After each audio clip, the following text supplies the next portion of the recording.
اعوذ باللہ من الشیطان الرجیم سورة البروج مکیۃ بسم اللہ الرحمن الرحیم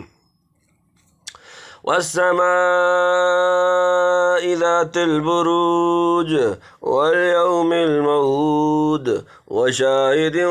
ومشهود قتل أصحاب الأخدود النار ذات الوقود إذ هم عليها قعود وهم على ما يفعلون بالمؤمنين شهود وما نقموا منهم إلا أن يؤمنوا بالله العزيز الحميد الذي له ملك السماوات والأرض والله على كل شيء شهيد إن الذين فتنوا المؤمنين والمؤمنات ثم لم يتوبوا فلهم عذاب جهنم ولهم عذاب الحريق إن الذين آمنوا وعملوا الصالحات لهم جنات تجري من تحتها الأنهار ذلك الفوز الكبير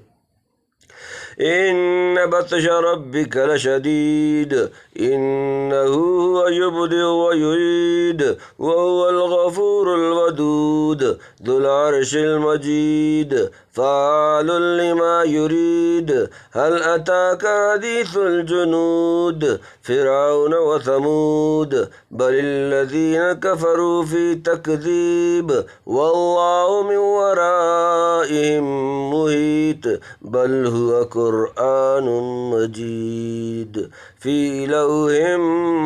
محفوظ بسم اللہ الرحمن الرحیم والسماء ذات البروج والسماء قسم آسمان کی ذات البروج برجوں والا قسم ہے آسمان کی جس میں برج ہیں برجوں سے مراد تو وہ 12 برج ہیں جن کو آفتاب 1 سال کی مدت میں تمام کرتا ہے یا آسمانی قلعہ کے وہ حصے جن میں فرشتے پہرا دیتے ہیں یا بڑے بڑے ستارے جو دیکھنے میں آسمان پر معلوم ہوتے ہیں واللہ عالم والیوم الموعود والیوم اور دن کی الموعود وعدہ کیے ہوئے اور اس دن کی جس کا وعدہ ہے یعنی قیامت کا دن وشاہد ومشہود وشاہد اور حاضر ہونے والا ومشہود اور جہاں حاضر ہوتے ہیں اور اس دن کی جو حاضر ہوتا ہے اور اس کی کہ جس کے پاس حاضر ہوتے ہیں سب شہروں میں حاضر ہوتا ہے جمعہ کا دن اور سب ایک جگہ حاضر ہوتے ہیں عرفہ کے دن حج کے لیے اسی لیے روایات میں آیا ہے کہ شاہد جمعہ کا دن ہے اور مشہود عرفہ کا دن ہے اس کے علاوہ شاہد و مشہود کی تفسیر میں اقوال بہت ہیں لیکن اوفق بالروایہ یہی قول ہے واللہ عالم تنبیہ قرآنی قسموں کے متعلق ہم سورہ قیامہ کے شروع میں جو لکھ چکے ہیں اس کو ہر جگہ یاد رکھنا چاہیے اور ان قسموں کو جواب قسم سے مناسبت یہ ہے کہ ان سب سے اللہ تعالیٰ کا مالک امکنا و ازمنا ہونا ظاہر ہوتا ہے اور ایسے مالک الکل کی مخالفت کرنے والے کا مستحق لعن و عقوبت ہونا ظاہر ہے قتل اصحاب الاخدود قتل ہلاک کر دیے گئے اصحاب والے الاخدود خندق جمع مارے گئے کھائیاں کھودنے والے الناری ذات الوقود الناری آگ ذات الوقود ایندھن والی آگ ہے بہت ایندھن والی یعنی ملعون و مغضوب ہوئے وہ لوگ جنہوں نے بڑی بڑی خندقیں کھود کر آگ سے بھریں اور بہت سا ایندھن ڈال کر ان کو دھونکایا ان اصحاب الحدود سے کون مراد ہے مفسرین نے کئی واقعات نقل کیے ہیں لیکن صحیح مسلم جامع ترمذی اور مسند احمد وغیرہ میں جو قصے مذکور ہیں اس کا خلاصہ یہ ہے کہ پہلے زمانہ میں کوئی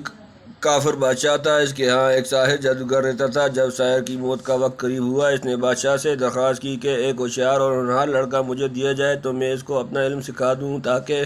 میرے بعد یہ علم مٹ نہ جائے تاکہ ایک لڑکا تجویز کیا گیا جو روزانہ ساحر کے پاس جا کر اس کا علم سیکھتا تھا راستہ میں ایک عیسائی راہب رہتا تھا جو اس وقت کے اعتبار سے دین حق پر تھا لڑکا اس کے پاس بھی آنے جانے لگا خفیہ طور سے راہب کے ہاتھ پر مسلمان ہو گیا اور اس کے فیض و صحبت سے ولایت و کرامت کے درجے کو پہنچا ایک روز لڑکے نے دیکھا کہ کسی بڑے جانور شیر وغیرہ نے راستہ روک رکھا ہے جس کی وجہ سے مخلوق پریشان ہے اس نے ایک پتھر ہاتھ میں لے کر دعا کی کہ اے اللہ اگر راہب کا دین سچا ہے تو یہ جانور میرے پتھر سے مارا جائے یہ کہہ کر پتھر پھینکا جس سے اس جانور کا کام تمام ہو گیا لوگوں میں شور ہوا کہ اس لڑکے کو عجیب علم آتا ہے۔ اندھے نے سن کر درخواست کی کہ میری آنکھیں اچھی کر دو۔ لڑکے نے کہا کہ اچھی کرنے والا میں نہیں ہوں، اللہ وحدہ لا شریک لہ ہے، اگر تو اس پر ایمان لائے تو میں دعا کروں، امید ہے وہ تجھ کو بینا کر دے گا۔ چنانچہ ایسا ہی ہوا۔ شدہ یہ خبریں بادشاہ کو پہنچیں۔ اس نے برہم ہو لڑکے کو ماں راہب اور اندھے کے طلب کر لیا، اور کچھ بحث و گفتگو کے بعد راہب اور اندھے کو قتل کر دیا، اور لڑکے کی نسبت حکم دیا کہ اونچے پہاڑ پر سے گرا کر ہلاک کر دیا جائے۔ مگر خدا کی قدرت، جو لوگ اس کو لے گئے تھے سب پہاڑ سے گر کر ہلاک ہو گئے، اور لڑکا صحیح و سالم چلا آیا۔ پھر بادشاہ نے دریا میں غرق کرنے کا حکم دیا۔ وہاں بھی یہی صورت پیش آئی کہ لڑکا صاف بچ کر نکل آیا، اور جو لے گئے تھے وہ سب دریا میں ڈوب گئے۔ آخرکار لڑکے نے بادشاہ سے کہا کہ میں خود اپنے مرنے کی ترکیب بتلاتا ہوں، آپ سب لوگوں کو ایک میدان میں جمع کریں، ان کے سامنے مجھ کو سولی پر لٹکائیں اور یہ لفظ کہہ کر مجھے تیر ماریں، بسم اللہ رب الغلام، اس اللہ کے نام پر جو رب ہے اس لڑکے کا۔ چنانچہ بادشاہ نے ایسا ہی کیا، اور لڑکا اپنے رب کے نام پر قربان ہو گیا۔ یہ عجیب واقعہ دیکھ کر یکلخت لوگوں کی زبان سے ایک نعرہ بلند ہوا کہ آمنا برب الغلام، ہم سب لڑکے کے رب پر ایمان لائے۔ لوگوں نے بادشاہ سے کہا کہ لیجئے، جس چیز کی روک تھام کر رہے تھے وہی پیش آئی۔ پہلے تو کوئی اکا دکا مسلمان ہوتا تھا، اب خلق کثیر نے اسلام قبول کر لیا ہے۔ بادشاہ نے غصے میں آ کر بڑی بڑی خندقیں کھدوائیں اور ان کو خوب آگ سے بروا کر اعلان کیا کہ جو شخص اسلام سے نہ پھرے گا اس کو ان خندقوں میں جھونک دیا جائے گا۔ آخر لوگ آگ میں ڈالے جا رہے تھے لیکن اسلام سے نہیں ہٹتے تھے۔ ایک مسلمان عورت لائی گئی جس کے پاس دودھ پیتا بچہ تھا، شاید بچے کی وجہ سے آگ میں گرنے کی سے گھبرائی، مگر بچے نے خدا کے حکم سے آواز دی، اماں اصبر فإنک علی الحق، اماں جان صبر کر کہ تو حق پر ہے۔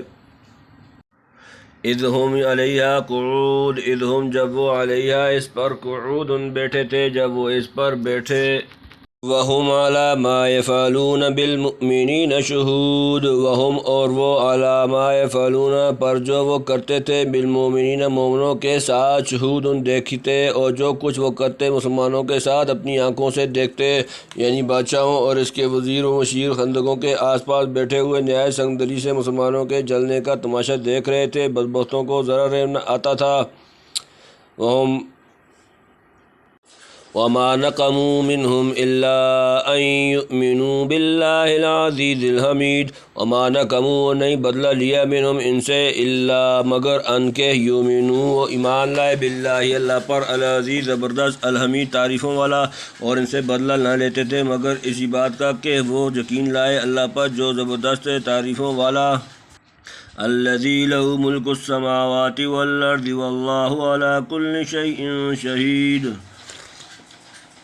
الذی وہ جو کہ لہو اس کے لیے ملک و بادشاہت، السماواتی آسمان جمع، والارض اور زمین، واللہ اور اللہ علی کل شیء ہر چیز پر، شہید سامنے باخبر، جس کا راج ہے آسمانوں میں اور زمین میں، اور اللہ کے سامنے ہے ہر چیز۔ یعنی ان مسلمانوں کا قصور اس کے سوا کچھ نہ تھا کہ وہ کفر کی ظلمت سے نکل کر ایک زبردست اور ہر طرح کی تعریف کے لائق خدا پر ایمان لائے، جس کی بادشاہت سے زمین و آسمان کا کوئی گوشہ باہر نہیں، اور جو ہر چیز کے ذرہ ذرہ احوال سے باخبر ہے۔ جب ایسے خدا کے پرستاروں کو محض اس جرم پر کہ وہ کیوں اسی اکیلے کو پوجتے ہیں آگ میں جلا دیا جائے تو کیا گمان ہو سکتا ہے کہ ایسا ظلم و ستم یوں ہی خالی چلا جائے گا، اور وہ خداوند قہار ظالموں کو سخت ترین سزا نہ دے گا۔ حضرت شاہ صاحب لکھتے ہیں جب اللہ کا غضب آیا وہی آگ پھیل پڑی، بادشاہ اور امیروں کے گھر سارے پھونک دیے، مگر روایات صحیحہ میں اس کا ذکر نہیں۔ واللہ سبحانہ وتعالی عالم۔ ان الذين فتنوا المؤمنين والمؤمنات ثم لم يتوبوا فلهم عذاب جہنم ولهم عذاب الحریق۔ ان الذين بے شک وہ جو فتنوا تکلیفیں دیں، المؤمنین مومن جمع مرد، والمؤمنات والمومن عورتیں، ثم پھر لم يتوبوا انہوں نے توبہ نہ کی، فلہم تو ان کے لیے عذاب عذاب جہنم، ولہم اور ان کے لیے عذاب عذاب الحریق جلنا۔ تحقیق جو دین سے بچلائے ایمان والے مردوں کو اور عورتوں کو پھر توبہ نہ کی تو ان کے لیے عذاب ہے دوزخ کا، اور ان کے لیے عذاب ہے آگ لگے گا۔ یعنی کچھ اصحاب الحدود پر منحصر نہیں، جو لوگ ایمانداروں کو دین حق سے برگشتہ کرنے کی کوشش کریں گے جیسے کفار مکہ کر رہے تھے، پھر اپنی ان نالائق حرکات سے تائب نہ ہوں گے۔ اس سب کے لیے دوزخ کا عذاب تیار ہے، جس میں بے شمار قسم کی تکلیفیں ہوں گی، اور بڑی تکلیف آگ لگے گی ہوگی جس میں دوزخی کا تن من سب کچھ گرفتار ہوگا۔ ان الذین آمنوا وعملوا الصالحات لهم جنات تجری من تحتها الانہار ذلک الفوز الکبیر۔ ان بے شک الذین آمنوا جو لوگ ایمان لائے، وعملوا اور انہوں نے عمل کیے، صالحات اچھے، لہم ان کے لیے جنات باغات تجری جاری ہیں، من تحتها ان کے نیچے سے الانہار نہریں، ذالک فوز یہ کامیابی الکبیر بڑی۔ بے شک جو لوگ یقین لائے اور کی انہوں نے بھلائیاں، ان کے لیے باغ ہیں جن کے نیچے بہتی ہیں نہریں، یہ ہے بڑی مراد ملنی، یعنی جہاں کی تکلیفوں اور ایذاؤں سے نہ گھبرائیں، بڑی اور آخری کامیابی انہی کے لیے ہے جس کے مقابلے میں یہاں کا عیش یا تکلیف سب ہیچ ہے۔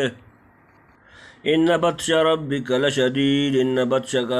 بطش بے شک پکڑ ربک تمہارا رب لشدید بڑی سخت، بے شک تیرے رب کی پکڑ سخت ہے، اس لیے ظالموں اور مجرموں کو پکڑ کر سخت ترین سزا دیتا ہے۔ انہ هو یبدئ ویعید، انہ بے شک وہ ہوا وہی یبدئ پہلی بار پیدا کرتا ہے، ویعید وہ لوٹاتا ہے، بے شک وہی کرتا ہے پہلی مرتبہ اور دوسری، یعنی پہلی مرتبہ دنیا کا عذاب اور دوسری مرتبہ آخرت کا قضا فی الموت، یا یہ مطلب ہے کہ اول مرتبہ آدمی کو وہی پیدا کرتا ہے اور دوسری مرتبہ موت کے بعد بھی وہی پیدا کرے گا۔ پس مجرم اس دھوکے میں نہ رہے کہ موت جب ہمارا نام و نشان مٹا دے گی پھر ہم کس طرح ہاتھ آئیں گے۔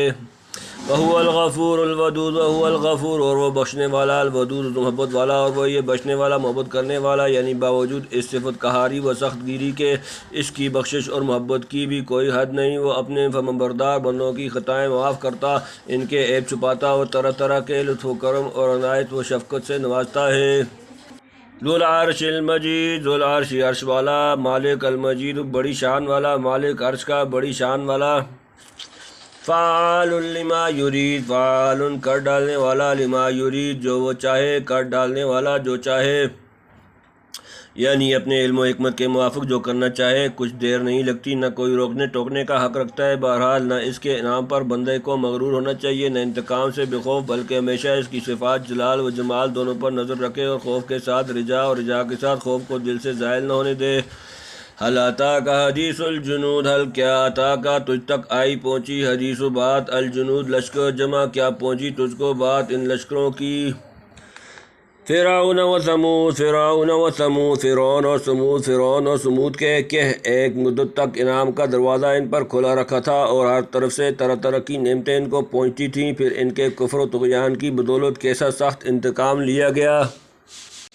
بل الذین کفروا فی تکذیب، بلکہ الذین وہ جو کہ کفروا انہوں نے کفر کیا، فی تکذیب جھٹلانے میں کوئی نہیں بلکہ من کو جھٹلاتے ہیں، یعنی کفار ان قصوں سے عبرت نہیں پکڑتے اور عذاب الہی سے ذرا نہیں ڈرتے، بلکہ ان قصوں کے اور قرآن کے جھٹلانے میں لگے ہوئے ہیں۔